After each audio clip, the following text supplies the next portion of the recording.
फुले पुरंदर ही जी सीताफळाची variety आहे, तर ह्या फुले पुरंदर सीताफळाच्या व्हरायटीला सर्वसाधारणपणे फेब्रुवारी म्हणजे महाशिवरात्रीला बहार धरला जातो. तर तो बहार तुम्ही जून जुलैपर्यंत पकडू शकता. ज्यावेळेसला आपण बहार पकडतो त्याच्या अगोदरपर्यंत 2 महिने त्याला आपण तावावरती दिलं जातं, ताव दिला जातो बागेला. दुसरी गोष्ट, आपण त्या सगळं झाल्यानंतर आपण काय करतो, पहिल्यांदा बागेचं प्रूनिंग करून घेतो, म्हणजे बागेची कटिंग करतो. अख्खी बागेची कटिंग झाल्यानंतर आपण त्याला पाण्याचं मॅनेजमेंट लॅटरल पद्धतीने लावलेलं असतं. काहींचे 1 लॅटरला असतात, काहींचे 2 लॅटरला असतात. पाण्याचं मॅनेजमेंट खूप गरजेचं आहे. जर पाणी मॅनेजमेंट जर आपलं चुकलं तर आपली बाग व्हिजिटिव्ह ग्रोथ जास्त करते, फुलं कमी लागतात आणि बागेला तुम्हाला फळं बघायला मिळत नाहीत. तर आता ही 4 वर्षाची आपली बाग आहे, तर ह्या 4 वर्षाच्या बागेला 400 झाडांच्या मध्ये सर्वसाधारणपणे आपल्याला 8 टन उत्पादन अपेक्षित आहे. आपल्याला 8 टन उत्पादन ह्या बागेतून मिळेल. 20 ते 25-30 किलोपर्यंत एका झाडावरती फळं मिळतील.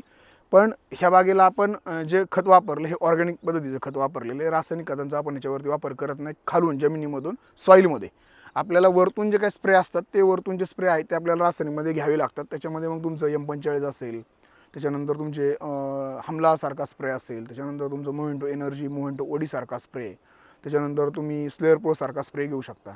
ह्यानी तुमचं टोटली मी 100% सांगू शकतो की प्रॉपर जर स्प्रेइंगचं मॅनेजमेंट जर ठेवलं तर तुमच्या बागेला मिलीबगचा प्रादुर्भाव होणारच नाही.